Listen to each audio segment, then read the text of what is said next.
오늘 우리에게 주시는 하나님의 말씀은 창세기 12장 10절로부터 20절까지의 말씀입니다. 창세기 12장 10절로부터 20절까지의 말씀 교독하시겠습니다. 그 땅에 기근이 들었으므로 아브라함이 애굽에 거류하려고 그리로 내려갔으니 이는 그 땅에 기근이 심하였습니다.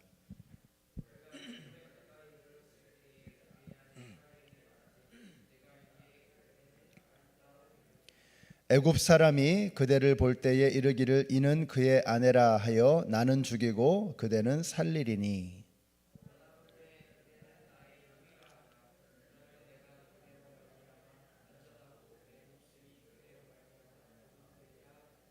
아브라함이 애굽에 이르렀을 때에 애굽 사람들이 그 여인이 심히 아리따움을 보았고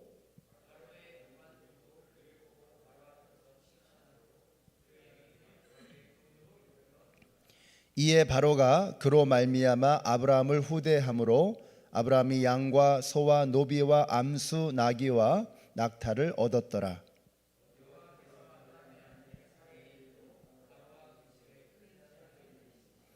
바로가 아브라함을 불러서 이르되 내가 어찌하여 나를 이렇게 행하였느냐 내가 어찌하여 그를 내 아내라고 내게 말하지 아니하였느냐.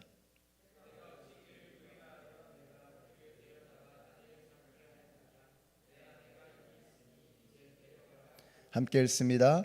바로가 사람들에게 그의 일을 명하매 그들이 그와 함께 그의 아내와 그의 모든 소유를 보내었더라. 아멘. 오늘 말씀은 가만히 묵상해 보면요, 이 말씀은 복음의 정수를 우리에게 일러주는 참 귀한 말씀입니다. 우리는 아브라함이 훌륭한 사람이라서 하나님께서 그를 선택하고 그가 위대한 하나님의 일을 이루었다 이렇게 생각할지 모릅니다. 그러나 결코 그렇지 않습니다. 오늘 본문에 보면은 아브라함이 어떤 사람인가 하는 것을 너무나 잘 또 적나라하게 보여주고 있습니다.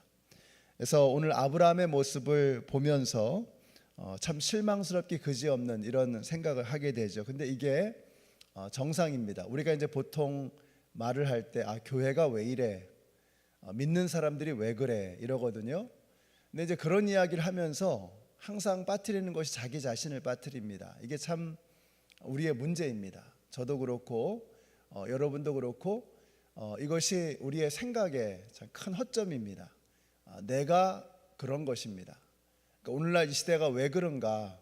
왜 이렇게 기독교가 신뢰를 받지 못하고 존경을 받지 못하나? 나 때문에 그런 것입니다. 항상 이제 나를 빼놓고 이야기를 하거든요. 그렇지가 않습니다. 왜냐하면 아브라함이 바로 그걸 우리에게 보여주고 있는 것이죠.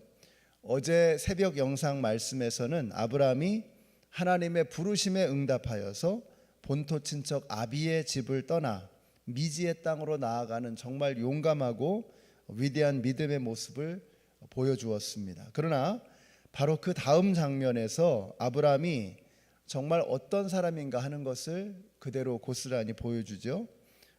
오늘 아브라함이 보여주는 모습은 참 부끄러운 모습입니다. 그래서 성경은 그런 분위기를 미리 예측이라도 하듯이 아브라함이 기근으로 인하여 애굽으로 내려갔다 이렇게 표현하고 있습니다.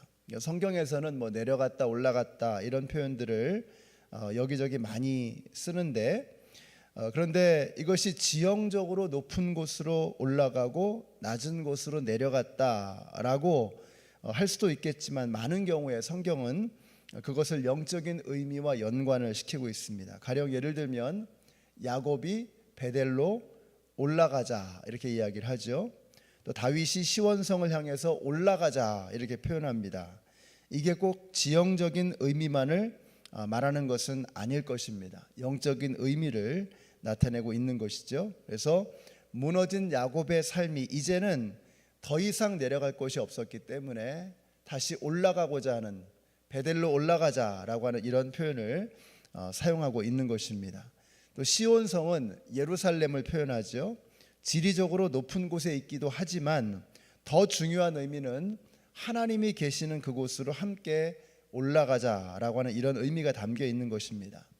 저는 오늘 여러분이 내려가는 쪽을 선택하지 마시고 올라가는 쪽을 선택하시는 오늘 하루가 되시기를 바랍니다. 우리가 여러 가지 오늘 결정해야 될 상황들을 맞이하게 될 것입니다. 그럴 때 우리에게 두 가지의 선택이 있는 것입니다. 내려가는 쪽과 올라가는 쪽이 있는 것이죠. 우리가 사람들 앞에서 겸손해지는 것은 올라가는 것을 선택하는 것입니다. 낮아지는 것처럼 보여지지만 지형적으로 또 지리적으로 낮아지는 곳으로 내려갈 수 있지만 그것은 영적으로 올라가는 선택이다라고 하는 거죠. 양보하는 거, 내가 조금 더 손해보고 그리스도인의 향기를 나타내는 거, 이거는 올라가는 선택이라고 하는 것입니다. 내가 이익을 따라갈 수도 있고 하나님의 나라를 향해 나아갈 수 있습니다. 이익이 높아질 수 있지만 하나님의 나라에서는 낮은 방향으로 내려가는 것이 될 수 있는 거죠. 우리가 영적인 의미에서 낮은 곳으로 내려가는 것이 아니라 높은 곳을 향해서 올라갈 수 있는, 오늘 우리는 많은 선택을 하게 될 것입니다. 그 여러 가지 선택 중에서 여러분이 항상 이것을 마음에 두시고 올라가는 선택을 하시는 오늘 하루가 되시기를 예수님의 이름으로 축복합니다. 오늘 새벽 하루의 첫 시간입니다. 이 시간에 여러분의 마음에 결심이 딱 서야 합니다. 오늘 내가 올라가는 선택을 하리라, 하나님을 향해 나아가리라, 이렇게 결심하시기 바랍니다. 내려가는 건 언제든지 쉽습니다. 그러나 올라가는 것은 영적인 결단이 필요합니다. 결심하시고 또 결단하시고 매 순간 내려가는 쪽이 아니라 올라가는 쪽을 선택하시는 저와 여러분이 되시기를 바랍니다. 과연 내려가서 보니까 분위기가 안 좋습니다. 아내 사례가 참 예쁘거든요. 근데 그 아내를 바로 왕에게 빼앗기고 자기는 죽을 것 같은 그런 느낌이 드는 것입니다. 자, 이러면 안 되겠다 해가지고 아내를 누이라고 속이고는 자신의 안전을 도모하려는 쪽으로 아브라함이 선택을 하는 거죠. 그리고 아내는 바로의 궁으로 들어가게 되고 아브라함은 큰 재산을 얻게 됩니다. 이익을 얻었죠. 세상적인 눈으로 보면은 부자가 된 겁니다. 올라간 겁니다. 근데 영적으로 보니까 성경에서는 이게 아브라함이 바닥을 치고 있는 상황을 설명하고 있다는 것이죠. 자, 이것이 바로 하나님께서 선택하셨던 아브라함의 바탕, 바닥, 그 모습이라고 하는 것입니다. 이것이 복음의 정수입니다. 그러니까 아브라함이 훌륭해서, 아브라함이 대단한 사람이어서 아브라함을 선택한 것이 아니라는 것을 성경은 이야기하고 있습니다. 얼마든지 이 상황에서 아브라함보다 용감한 의로운 선택을 할 수 있는 사람은 세상에 얼마든지 있었을 것입니다. 이렇게 부끄러운 모습을 가진 아브라함을 하나님이 선택하셨다라고 하는 것을 우리에게 보여주고 있습니다. 아브라함이 훌륭해서가 아니라 위대하신 하나님께서 그에게 은혜를 베풀어 주셨으므로 아브라함이 아브라함 될 수 있었다라고 하는 것입니다. 내가 저 사람보다 더 나아서 부름을 받은 것이 아니라고 하는 것을 우리에게도 일러주고 계시는 것입니다.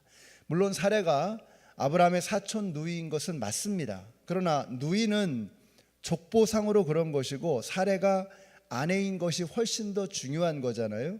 그러니까 참으로 비굴하고 부끄러운 아브라함의 모습을 우리에게 나타내고 있습니다. 아브라함은 아무 소리 못하고 자기 목숨이나 건지려고 그러고 있는 사이에 하나님께서 일어서십니다. 그러니까 아브라함은 꼼짝도 못하고 있죠.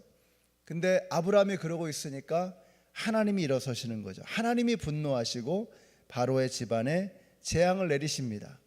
여기서 우리가 뭘 알 수 있느냐? 아브라함은 불의하고 하나님은 의로우시다. 이게 복음입니다.